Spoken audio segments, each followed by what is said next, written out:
其實咧就今日好多謝即係呢個Space 呢個 Alumni 嘅邀請啦。咁其實我記得舊年咧呢一個時間唔係呢個時間，好似舊年3月啦。咁我個拍檔咧阿石 Sir 啦，就真係嚟呢度講嘅。咁可能就真係有關當局咧就愛屋及烏。咁啊不如揾埋佢拍檔阿 Ben 嚟講多節啦，咁樣樣係嘛？咁佢叫到咧就真係都盛情難卻。咁好啦，咁即係因為平時我哋投資 B 世投資 A 唔係投資新世代，唔好意思，我搞到好亂啊！因為我喺其他檔口度咧有個叫投資 B 世代嘅。港台嗰個節目咧就叫投資新世代咧，嗰個時間就好長㗎，有個幾鐘㗎。咁所以咧嗰度咧，我哋初頭咧就多數可以講一啲廢話。咁因為呢度咧就時間好逼啊，所以我嗱嗱聲要開始嚇。我諗大家亦都好關心啦，係咪？即係究竟嚟緊個市況係點樣樣嚇？咁其實我發覺咧嚟緊個市況都係差唔多嘅啫，所以講完㗎啦。係啊，咁大家冇興趣可以走㗎啦。係啊，真係差唔多嘅嚇。咁唯一就係我發覺好多朋友咧，即係市況其實就冇咩點變嘅，都係差唔多。但係有啲朋友咧，佢哋就有啲即係股票投資方面嘅嗰個態度咧，就真係亦都一成不變嘅。咁我一陣間就同大家分享下，應該採取咩嘅態度會比較好啲嚇。首先嗱，我哋睇一睇溫故知新。今年去到31號啦嚇，咁睇一睇，我唔知道大家手上邊嗰啲資產投放咗喺邊啲地方度啦。其實我哋睇到咧，成熟市場嗰個表現咧相對落後，新興市場咧係比較好嘅嚇。而成熟市場裏邊咧又好奇怪，因為所以投資市場咧真係冇得估嘅。你個個話特朗普選出嚟冧市喎，咁係冧一冧，跟住好似英國咁砰砰聲升上去都唔出奇㗎嚇。好似英國就係咁樣樣啦嚇，即係一話脱歐咁，一脱歐英鎊大跌，跟住個股市升得最多係佢，升咗12%。香港恆指咧就都有個升幅，不過唔算升得多啦。咁就中國嗰邊咧就因為舊年冧咗市咧，咁所以仲係一個復原階段。所以你見到佢咧，即係中國個表現咧都係麻麻地。咁至於話嗰啲其他嘅投資工具啦，譬如好似有冇炒油啊？你哋唔係公司炒油嚇，石油嗰啲油。咁嗰啲咧舊年好差㗎，反而今年最勁佢喎即係升咗成3成咁滯。其他譬如嗰啲黃金啊、金銀啊嗰啲都做得幾好嘅。咁而貨幣方面咧，就日元方面咧就升咗，英鎊就係跌咗嘅。咁所以你見到咧，其實好多資產咧個表現係好參差嘅。嗱，呢個咧就16年咧影響咗成個大市嘅一啲嘅因素包括就係啲資金流向啊、加唔加息啊、通縮啊、去槓桿啊、人民幣貶值啊嗰啲咁嘅因素啦，同埋啲政治嘅因素啦。咁我哋睇翻啦，其實我想最提出咧係喺最近即係過咗幾個月咧，其實全球發生咗啲嘢咧，好緊要。呢個會影響咗日後嗰個金融市場嗰個，尤其是股票市場嘅發展嘅。就係咧9月嗰個 G20嗰個會議咁個 G20個會議咧，其實有一樣好重要嘅咧，就係咧見到好多國家咧個貨幣政策嗰邊咧開始大家有啲協調即係以前咧各有各做㗎。咁其實呢個協調好重要㗎，因為如果你各有各做嘅話咧，大家就有分歧啦。咁變咗有啲資金咧就可能側向一邊。咁所以而家大家有個協調嘅話咧，就防止咗有啲所謂嘅系統性嘅一啲嘅風險嘅出現。咁相對嚟講咧，對個市場嚟講咧係應該係好少少嘅。咁同埋咧，佢哋亦都提出一點咧，就係話咧，即係個貨幣政策咧，其實咧係有佢個限制喺度嘅。所以佢哋傾向咧開始咧係要考慮翻採取一啲傳統啲嘅一個財政政策。嗱，咁呢個好唔同嘅。如果喺嗰個投資嘅上邊嘅話咧，貨幣政策同嗰個財政政策嗰邊咧，喺個部署嘅投資嗰邊咧係有個唔同嘅地方喺度。咁同埋咧，佢哋亦都提到咧，全球經濟失衡，咁啊有需要咧進一步咧係推動嗰個經濟嘅發展嘅。嗱，咁而呢個會開之後，跟住你見到好多央行咧開會嘅結果咧出嚟咧，已經係策略上面有咗變化。即係譬如日本央行咧，已經唔再提咧加大個負利率嘅政策，或者加大嗰個量寬，咁即係唔再加碼放水啦。啊，呢個信息好緊要嘅，啊，因為你放水咧都係冇乜太多嘅作用喺度嘅。咁而其他嘅國家咧，即係主導嘅當然咧就係美國啦。咁美國其實佢都唔係好清楚嘅，即係佢雖然話個利率應該要正常化，但係問題咧就睇到環球嗰個經濟個情況咧又唔穩定，咁佢哋喺加息上面咧其實都好審慎。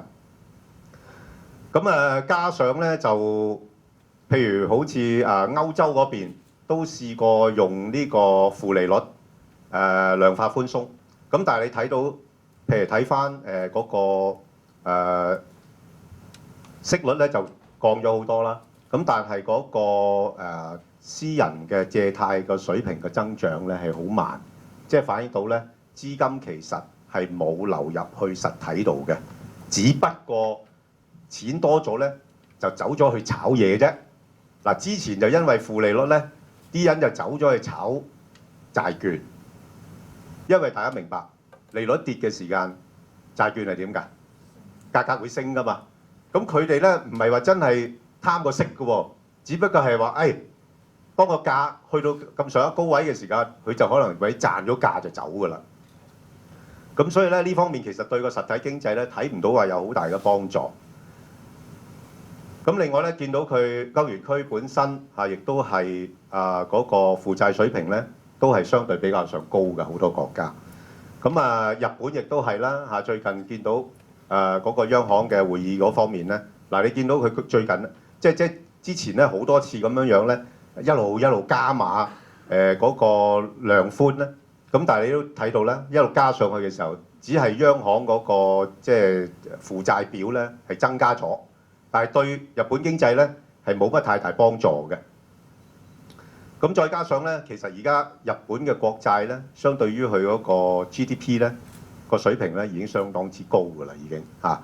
咁所以其實係好有限啊！即係就算佢話我而家唔用貨幣政策，我要用財政政策，咁你啲錢係邊度嚟咧？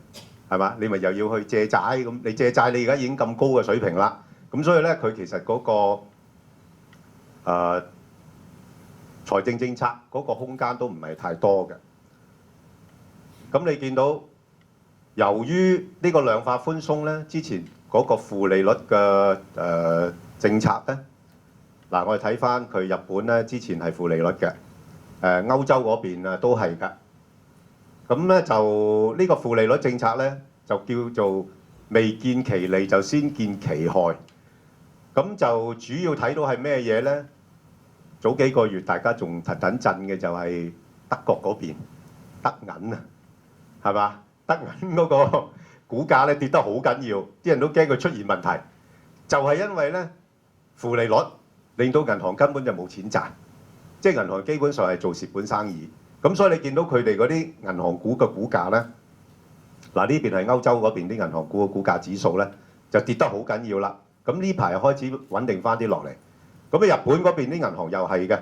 咁所以咧你見到咧就係話，由於嗰個負利率咧，令到好多銀行咧係基本上你睇到日本銀行咧，佢哋個淨息差得1厘嘅啫。咁而部分嘅歐洲嘅銀行咧係甚至乎低過1厘。咁而行業咧係1.6厘嘅。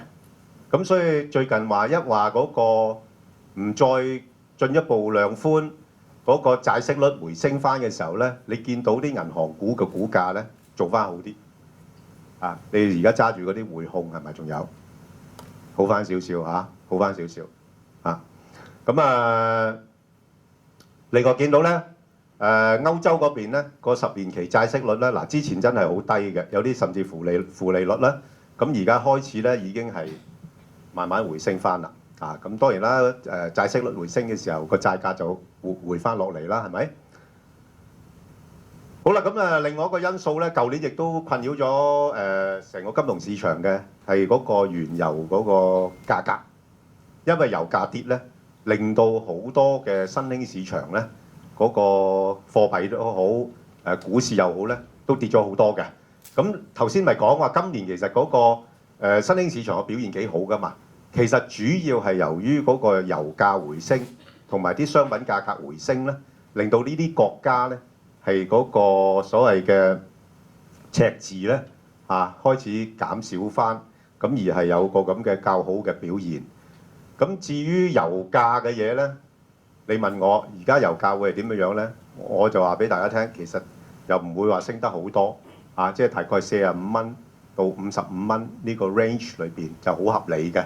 因為點解咧？嗱，大家睇下，其實沙地阿拉伯、俄羅斯同埋美國咧。其實呢3個國家產油係最多嘅，咁如果俄羅斯唔同意減產嘅話咧，又係好麻煩嘅，即係你好難控制嗰個油產量嘅。咁另外一個咧，又係比較麻煩嘅就係美國。咁如果美國嗰邊咧，啲油價升得太多咧，佢嗰啲頁岩氣頁岩氣又出翻嚟㗎啦，因為頁岩氣個生產成本咧40零蚊桶嘅啫。咁如果你油價喺50蚊桶嘅時間咧，佢嗰啲頁岩氣咧又有利可圖，咁佢又會有供應量出咗嚟。所以點解咧就話咧個油價咧就唔會升得太多，但係又唔會跌得太多。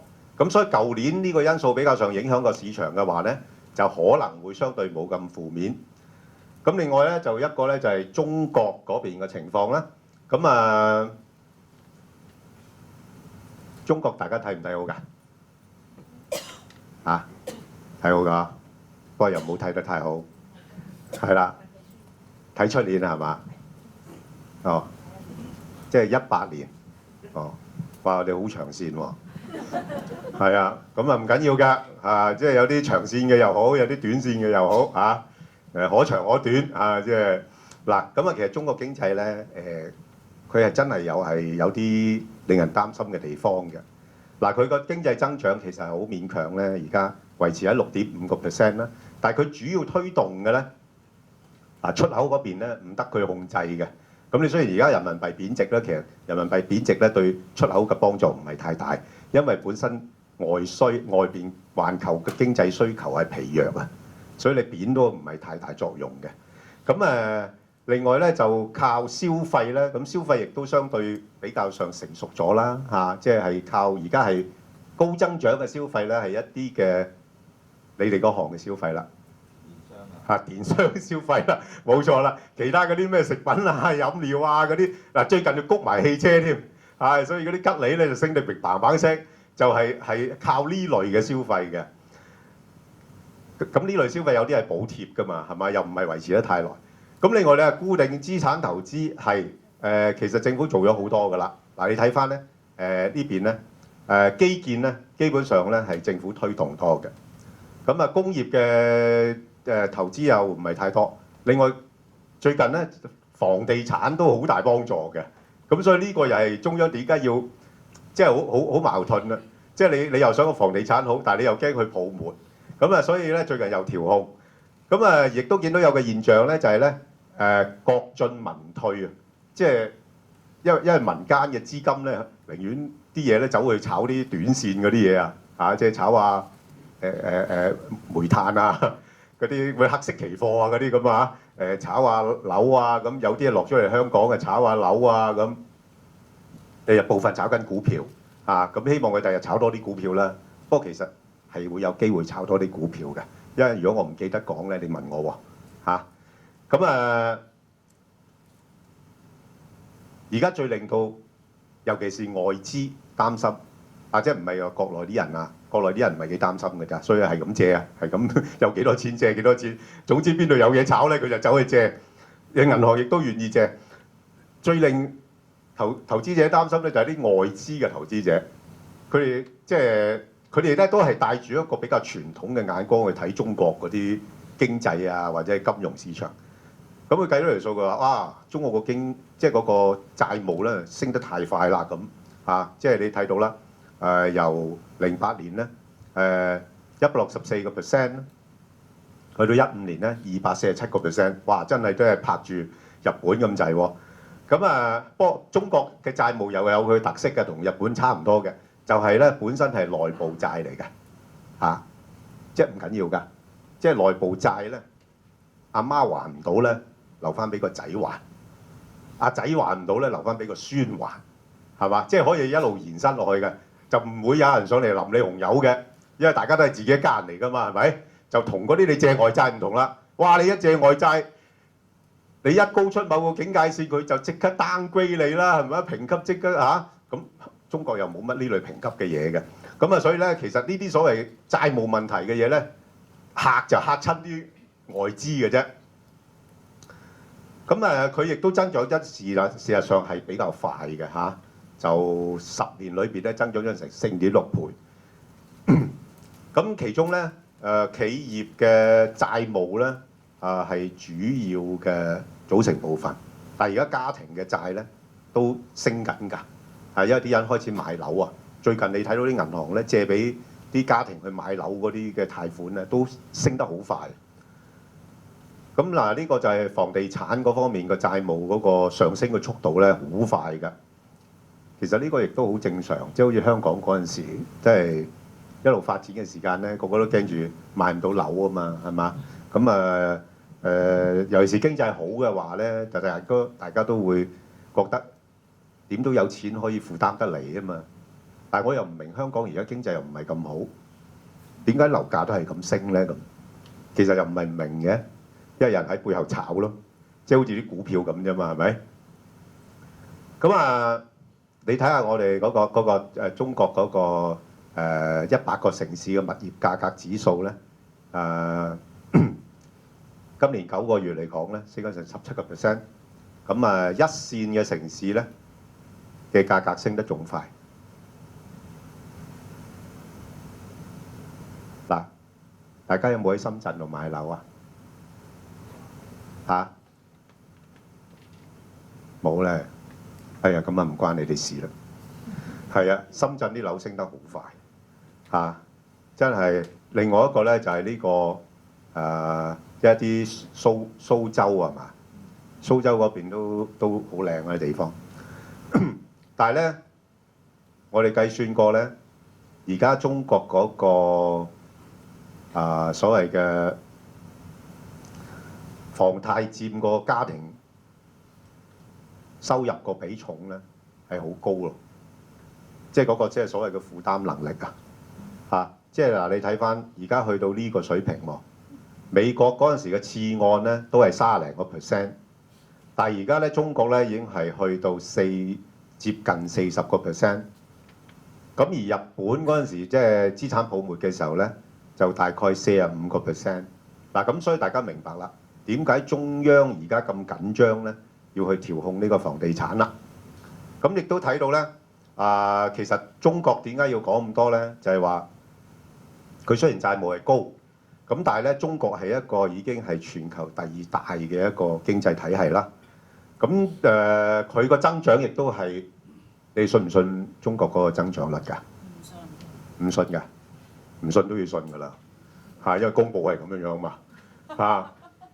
所以佢6點幾個%，你咪信佢咯，係嘛？咁當然啦，未必咁多嘅。你扣除一啲嗰啲咩庫存嗰啲冇效益嗰啲咧，其實我估計都係3-4個%到嘅啫。即係好多生產咗出嚟嘅嘢冇乜人用擺咗喺碼頭嗰啲咁樣嘅嘢咁所以而家咧中國咧係搞緊改革，同埋一個轉型。咁搞改革咧就係將一啲產能過剩嘅行業啦，即係鋼鐵水泥煤炭嗰啲咁，就開始減產啦。即係將個產能即係降低，亦都債嗰方面咧就開始去槓桿，咁實行呢啲債轉股啦，咁由債轉翻做股，咁個負債咪降低咗咯，係咪？將佢證券化咗啫嘛啲嘢。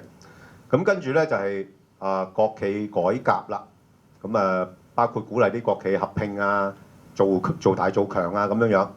咁同埋咧就經濟轉型，咁呢個咧就係最值得留意嘅，即係將由傳統嘅一啲嘅依賴嘅傳統嘅工業轉型去一啲嘅新興嘅行業，好似阿許興嗰啲電子商貿嗰啲咧，其實係咪真係咁勁嘅啫？國內嗰啲真係好勁嚇，所以我要同你引證一下就係咁解啦。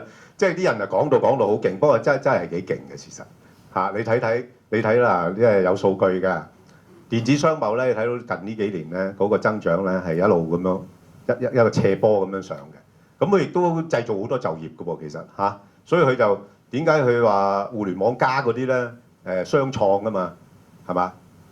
創乜物啊？知唔知？我唔知啊，要你講一講先得。其實我都唔知啊，唔知佢創新創業㗎嘛係嘛？唔知啊，係咁講。總之啲中國式嘅口號咧，你唔使記得咁清楚嘅。總之你雙創就得㗎啦。嗱，咁跟住另一個發展咧就係人民幣嗰個因素。嗱，呢個咧就長遠係好事，不過短期咧就唔係咁好啦。因為點解咧？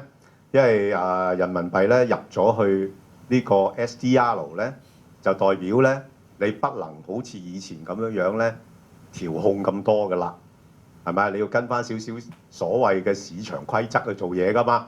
咁所以呢排咧，其實中國都係有心嘅，佢係頂個人民幣貶多少少咧，去幫輕下個經濟嘅啫。咁最緊要就唔好貶得太多就得㗎啦。咁當然啦，我哋揸住人民幣嗰啲係閉翳啦，係咪？即係之前貪息㗎嘛，諗住哇好高息喎，3厘幾啲存款係咪？咁而家好多都已經定晒期啦，係咪？即係想走都走唔得。咁而家人民幣入咗 SDR 咧，好威水㗎，佢第3大嘅權重貨幣嚟㗎。咁有好處㗎，長遠咧係可以降低個借貸成本啦。咁亦都越嚟越多，譬如環球央行會持有啲人民幣啦，越嚟越人民幣喺境外嘅流通又會多咗啦。可能第日人民幣成為國際性都多人用嘅一個貨幣但係當然呢個有個過程喺度啦。頭先講咗啦，人民幣暫時見到嘅問題咧，就係因為嗰個外貿嘅情況唔理想咧，人民幣係有貶值壓力嘅。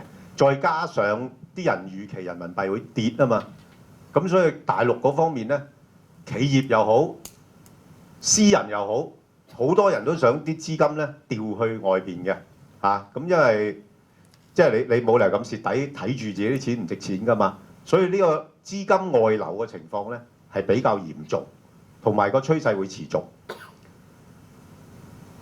好啦，咁另外一個同中國相關嘅，大家好密切關注住嘅咧，就係呢個港股通就嚟開通㗎啦，仲有2個禮拜就開通㗎啦。咁其實你講翻咧，即係中港咧呢個股票市場咧真係好犀利。嗱，如果計個市值嚟講上海、深圳同埋香港咧，即係中港嘅股市加埋咧，全球排第2嘅，排第2㗎啦，已經係即係加埋成10億10萬億嘅應該應該係排喺第2名嘅10萬個億嘅美元。咁另外一樣嘢咧更加重要咧就係呢個深港通咧，其實港股通咧係通咗嗰陣咧，先前嗰陣咧威過一陣嘅啫。咁跟住就冇耐就 A 股市場冧咗啦嘛。咁但係咧呢個港股通咧個特別嘅地方咧就係咧，佢主要係已經取消咗咧嗰個總嘅額度。哇！呢個重要啊！每日仲有配額嘅，即係每日仲係限住你個即係嗰個金額幾多，但係嗰個總嘅額度咧就取消咗。即係換言之，即係話，如果第日大陸資金佢要走資嘅話咧，可能都係要靠呢條水喉、呢條渠道啦，係嘛？嗱，而家嗰啲保險嗰啲咧已經開始收緊啦嘛，係咪先？保險就冇得刷卡，刷到手軟都冇得你刷啦，係咪？咁跟住你樓又辣椒啦嘛，係嘛？嗱，咁除非你話中央修改呢個規例啦，佢突然之間又話，唔得啊，我都要定翻個總額度啦，咁就冇得講啦。如果唔係話啲錢要走落嚟嘅話，咁你同國內啲朋友講，你哋都係冇乜辦法㗎啦。係啊，可能都係要諗一諗呢個正途啊。當然有好多其他辦法嘅，咁嗰啲其他辦法我都唔知啦嚇。咁呢個好正規㗎嚇，咁啊可以透過呢個渠道。咁同埋咧，日後咧喺呢個港股通上面咧係推行咗之後咧，有更加多嘅一啲嘅投資工具咧，可以俾到大陸資金去買嘅。咁呢個先至好啊嘛。咁如果大家而家咁好嘅環境，你係食豆啖湯喎，佢未開通之前，你嗱聲好而家部署定啦，係咪先？係嘛？係要咁樣樣噶嘛。如果開通咗就冇意思啦，係咪？大家一齊公平去買係咪？好啦，咁啊，另外一樣嘢咧就係咧，由於開通咗呢個深港通之後咧，之前 A 股入唔到嗰個大摩指數嘅一啲嘅條件咧，已經係解除咗啦。咁所以 A 股入大摩指數嘅機會咧，又增加咗啦。咁姑勿論係咪真係實際上入到都好啦？咁嗱，我諗10月可能啲人又估一估啦，然後出年3、4月又估一估啦。咁你估下得㗎啦嘛，係咪先？個市場係即係我頭先講咗啦，即係同阿許生講，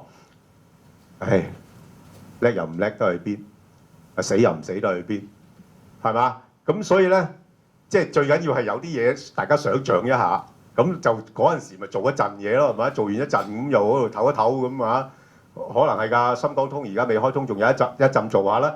咁深港通一開通咗之後，咁又唞一唞咁，冇所謂㗎。咁唞完之後，一陣間又話其他嘢㗎啦嘛，又炒其他嘢嚇。咁 A 股如果入咗去大摩指數嘅話咧，我哋估計啦嚇，大概第一年咧會有200億嘅美金咧會流入即係 A 股市場。好啦，咁17年嘅情況點樣樣咧？頭先回顧咗，而家睇翻17年嘅情況咧，大致上啲因素咧冇乜太多變化，都係嗰扎嘢㗎啦。我諗我即係出年嚟講咧，又係講呢扎嘢，所以我出年唔會嚟講㗎啦。係啊，即係都係會重複㗎，係啊。咁所以大家睇翻呢啲因素就得㗎啦嚇。不過出年咧有危就有機啦嚇。因為點解咧？出年都幾多事㗎，其實今年都多事㗎，係嘛？出年又係多事嗱。第一季咧就唔知道英國係咪真係開始同歐盟談脱歐啊嚇？而家又話好似又係要經過國會啊，唔知啊呢樣嘢嚇，可能或者未有拖拖拉拉咁，可能英國就係想最佳嘅狀態就咁樣拖拖拉拉都唔使傾㗎啦。咁另外一樣嘢咧。就係美國嘅國債嘅上限啊，即係嗰個懸崖啊，即係佢有個上限嘅國債，去到嗰陣時咧，又如果即係國會唔通過啊，咁佢又冇錢使啊，嗰啲咁樣嘅嘢啦。出年3月會發生呢樣嘢，所以有時阿石 Sir 喺電台節目都有噏呢樣嘢㗎。咁然後咧3月咧就歐洲嘅央行咧，歐元區央行又要決定究竟繼唔繼續買債。如果買嘅話，買邊一啲債？因為而家都好多債都冇得買㗎啦，已經。如果即係現有嘅條件，好多債冇得買。咁所以佢要改條款。咁所以如果佢唔買債嘅時候咧，又會對個市場有影響㗎喎。咁另外咧就法國嘅又總統選舉，德國嗰邊咧又選舉，西班牙又選，歐洲出年咧就特別多事嘅。咁歐洲一多事咧，啲人就擔心㗎啦，係嘛？佢本身已經經濟又唔係咁穩固啦嘛。咁所以呢方面咧就會令到個市場咧間中又嚇一嚇你，咁等大家又驚，咁驚完之後咧又唔驚，係咪？咁驚唔驚啊？而家今晚嗰個選舉結果驚唔驚？驚啊！使乜驚啫？根本個結果已經出咗嚟㗎啦。嚇？希拉里如果選出嚟，個市開心一陣。跟住就插翻落嚟，因為好消息出貨啦嘛。特朗普選咗出嚟，大家驚一驚，好驚啊！死啦，唔知會唔會有事啊咁。咁跟住嗱聲又買翻入去，有人會同你作古仔嘅呢啲嘢，佢話你唔使驚嘅，特朗普選出嚟其實仲好，因為有排都唔會加息住，係嘛？即係咁樣嚇，即係有啲劇本已經寫定出嚟啦嘛。係嘛？咁所以同埋特朗普都唔係話佢話事㗎嘛，佢嘅嘢決定都會經過國會嘛，同埋睇翻好多呢啲咁嘅政棍咧，話可能得罪咗美國總統喎，大件事喎嚇，即係佢可以講一套做一套噶嘛，多數都係講一套做一套，即係好少好似我哋特首嗰度咁堅持嘅，即係如果特首係好似即係咁就又唔同咗環境嘅，即係嚇。所以出年係多事嘅嚇，咁同埋另一樣嘢咧要留意喎，美金啊，美金個走向好重要㗎。如果美國加息，美金強咧，就會對香港同埋新興市場不利㗎啦。咁呢個咧就大家睇到㗎啦。我哋睇到咧有個相關性嘅。呢個美匯指數，當美匯指數升嘅時候咧，我哋就會跌㗎啦。港股就會跌㗎啦，好簡單㗎，呢啲你記住就得㗎啦。新興市場一樣係咁嘅。即係如果美金強咧，啲資金去咗即係嗰啲美元資產啊嘛，咁佢就會新興市場咧個資金就少咗，咁又會跌咗落嚟。好啦，咁睇翻其實今年咧訪問啲投資者咧，其實好多都係擔心市場波動，同埋係一個低利率嘅環境，咁所以佢哋嘅做法咧就係將個資產分散，即係喺唔同嘅工具上邊。因為其實好似掟飛鏢一樣嘅啫，你唔知啲資金擠咗去邊一度嘅，咁所以佢寧願咧度度都審啲，即係唔同類型嘅資產就審啲，黃金又買多少，好似我咁啦，2840又買多少對沖一下風險啦，係咪？咁或者審起唔同嘅市場即係譬如亞洲嘅市場，我又買啲啊，唔好掉晒落去中國嘅市場或者香港嘅市場咁樣樣。咁所以咧我相信呢個情況咧都係今年應該要咁樣用呢個咁嘅策略嘅，咁但係另一方面咧，我點解頭先講話大家又唔使咁擔心咧？你睇到嘅我哋而家嗰個現金啊，即係啲基金嘅現金水平咧，雷曼爆嘅時間咧係去到咁高嘅。頭先講啦，呢個 debt ceiling 就係嗰個懸崖啦，又係去到咁高嘅。然後呢個頭先話呢個脫歐呢度啦，呢度啦，又係咁高嘅。咁而家擔心人民幣，之前擔心人民幣貶值嗰個因素啦之前跌得好緊要啊。咁而家都相對個現金水平高嘅，因為啲資金咧係擔心，譬如話頭先講出年如果歐洲嗰邊啲選舉啊，民粹主義抬頭嘅話咧，好容易產生係歐盟解體啊。咁呢個係一個大家好擔心嘅地方。咁再加上如果息口升得太快嘅時候咧，債券市場咧嘅泡沫可能會爆破。咁呢啲嘅因素係令到啲投資者係保持一個較高水平嘅現金嘅。咁即係代表大家其實錢係好多嘅個市場上邊。所以點解就話死又唔死得咁樣嘅意思有驚就無險嘅咁但係咧，始終我哋睇翻出年大家要面對嘅問題咧，就係美國嗰邊咧股市咧。一般嚟講選舉咗之後咧，嗰年之後一年個股市都唔係咁好嘅。所以尤其是美股咧係偏高㗎啦，已經即係佢個市盈率咧係18、20倍咧，係已經係好高。你見到而家道指都係喺18,000點度浮浮沉沉都唔識得去邊，就係咁嘅原因。如果美金再轉強嘅話咧，對美國嘅經濟同埋股市更加不利，所以呢方面呢啲大家要留意。咁另外一樣咧就係香港仲有一個問題，你哋信唔信邪㗎？唔使信嘅，撞啱嘅啫嘛，有啲嘢，不過都信少少都好嘅。即係你起碼信少少，你做翻少少防禦措施啊嘛，係咪先即係有時好似點解啲股份要咁上下位就沽咗出去咧？咁你唔可以賺到盡嘅，因為咧你係俾翻少少人哋賺咧，因為人哋賺你最後尾嗰陣嗰個咧真係要冒險㗎嘛，係咪先？咁都信少少啦，因為咧唔知點解嘅，我哋逢10年咧就有一劫咁樣樣即係好似男人逢7年咗，係咪7年？其實唔係㗎，而家3年咗。3年之癢啊！而家都唔使7年。咁逢10年就一劫，逢七字又一劫咁啊，係嘛？嗱，你睇下87、97、07咁樣，17咁咪10年咯嚇，又係777咁喎。咁出年係咪咁嘅情況咧？有可能係㗎嚇，所以信少少。所以咧，而家面對住嗱個市場嘅不確定嘅因素咧係好多嘅。咁你見到不過錢多，啲資金咧來去好快嘅，好似之前咁樣，美國嗰邊加唔到息，咁嗰啲資金湧晒去買嗰啲高息嘢啊，領匯啊嗰啲啊，嗰啲電能啊嗰啲咁樣走晒去買啦，係咪？咁而家坐晒艇啦，如果高位買嘅話，係咪？而家又走翻晒出嚟咯喎，咁所以咧資金嗰個進出某一啲資產咧係好快嘅。咁同埋想值得提一提嘅咧，就係、大家以前聽過咧有個 brick 嘅 concept， 金磚四國啊嘛，係咪？咁啊冇咗㗎啦，呢個金磚四國。而家有一個新嘅 concept 叫做 tech 嚇。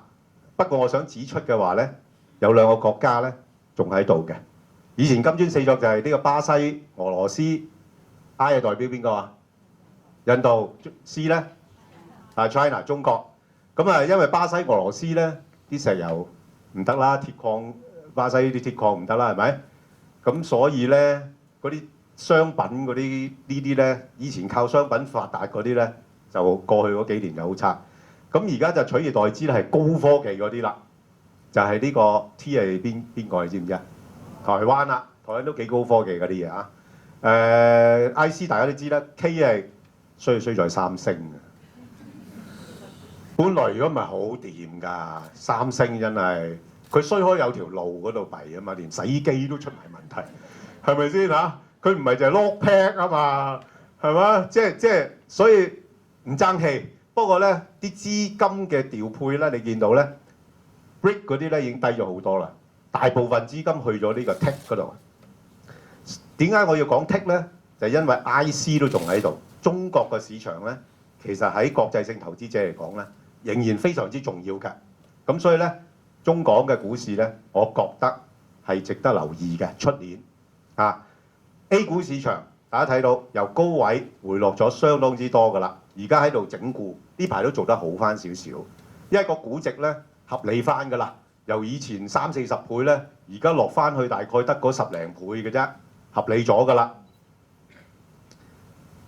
呢個我唔講啦，因為時間問題啦。即係只要講咧 A 股入 MSCI 其實個幫助亦都唔係話好大，即係最終個市場得唔得咧，要睇基本因素。嗱呢個好嘢喎，呢個深港通呢樣嘢啊。嗱深港通咧，其實咧提供嘅股票俾大陸嘅人炒嘅股票係多咗嘅，仲要有啲係中小型股票。啊，以前主要係啲比較大嘅股票嘛，咁同埋我哋北上嘅選擇亦都多咗嘅。咁你睇到咧，自從呢個滬港通開通咗之後咧，港股同 A 股啊嗰個相連度、個相關度咧係增加咗嘅。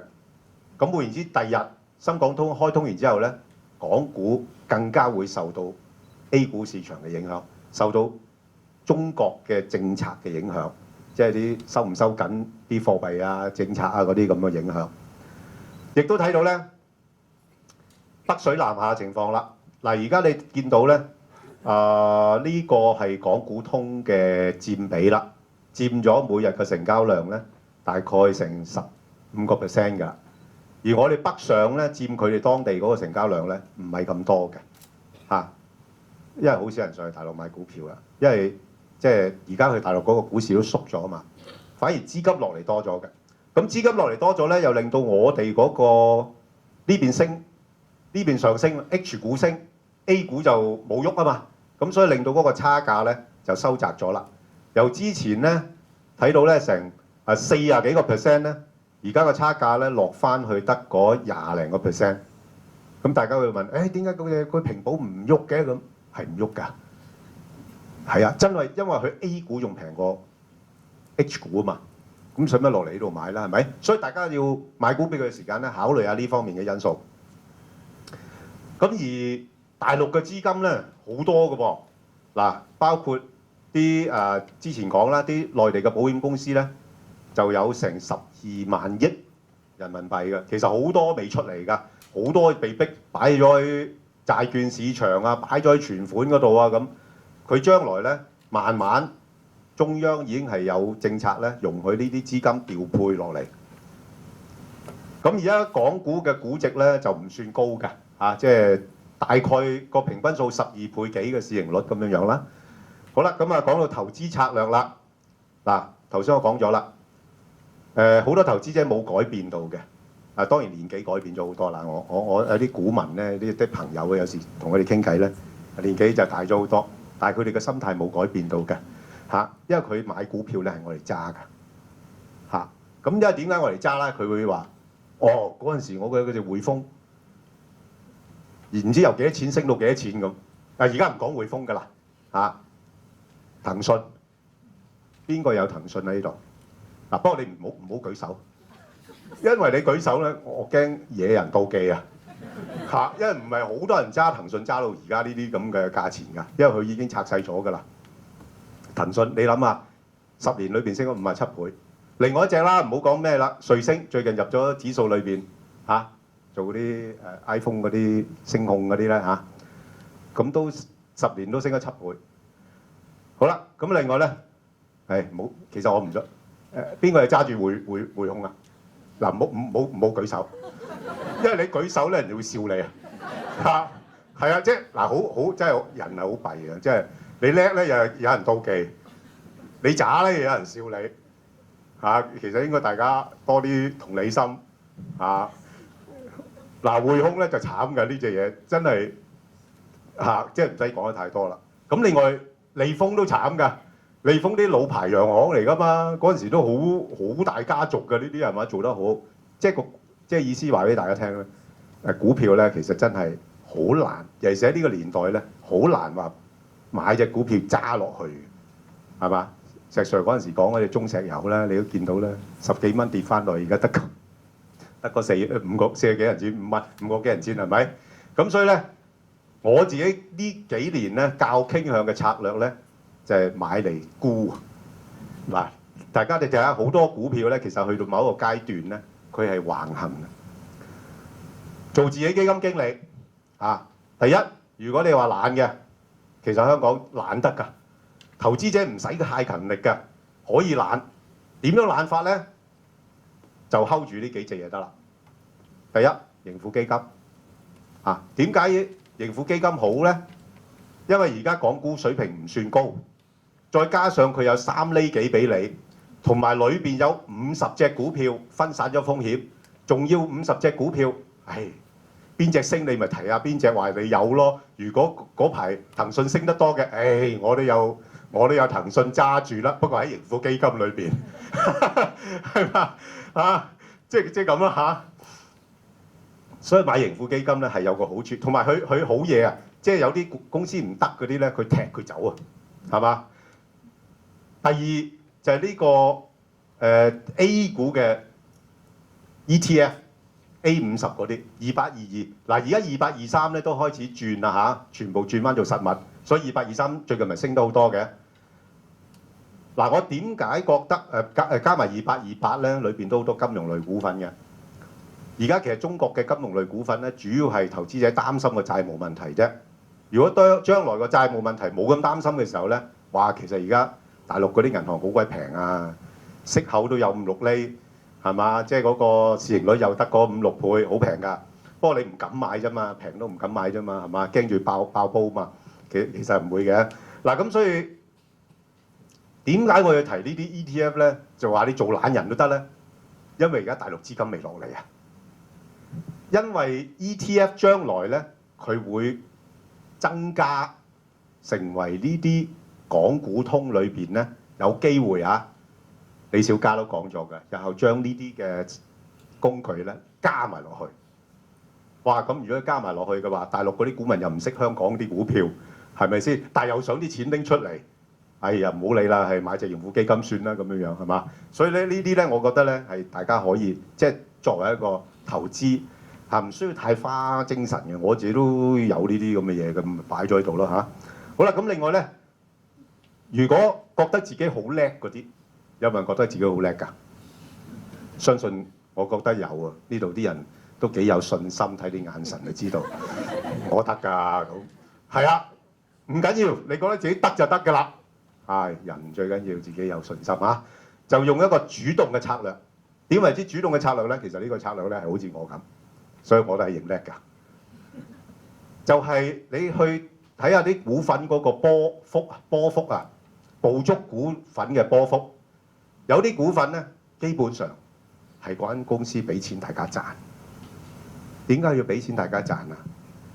佢要好睇啲啊嘛，即係好似有時啲商場咁，你都多啲優惠俾啲即係嗰啲消費者，吸引下佢嚟個商場行下，你都做旺個商場啊，係咪？咁有啲股份係咁樣㗎，即係佢都要有啲流通性，有人買啊嘛。咁佢所有個股價咧係有一個喺個幅度裏邊度行嘅。咁當然啦，你要睇基本因素喎。我唔係叫你買8字頭嗰啲喎，係有基本因素支持㗎。咁呢啲又點咧？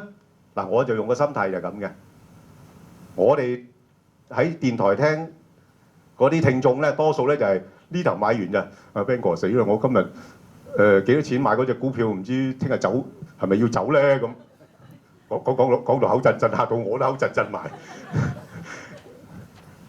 我話你買股票唔係咁樣樣，你買嗰個股票嘅時間咧，你個心態係要用一個投資嘅。點為之投資咧？冇所謂嘅，抵買啊！呢隻股票我就買落去，話知佢買咗之後跌咯，係咪？咁但又喎，如果突然之間佢3兩日嘭嘭聲升咗上嚟，升咗10幾20個%，咁我就走咗佢啦，我唔同佢揸長線啦，係咪？嗱，呢種方法咧係心理上面咧係舒服好多嘅。好啦，咁咧就其實頭先講過啦，中國係一個好重要嘅市場。咁原因就係因為咧睇翻而家第三嘅產業咧增長最快，亦都係一個轉型服務性嘅行業，係嗰個商機最多嘅。咁我哋睇到咧新經濟股份，大家可以多加留意，就係包括啲科網股啊、環保啊、醫療啊、保健啊嗰啲咁啊，創新產業啊咩許生咩叫創新產業啊？我又問翻個相同問題。係啊！阿 Ben 哥俾呢條路啊！其實創新可以好多嘢㗎嚇，藍支國旗喺個身度都好創新㗎嚇。咁咧就傳統嘅就包括一啲內銀啊、電力啊嗰啲咁樣煤炭啊嗰類啦。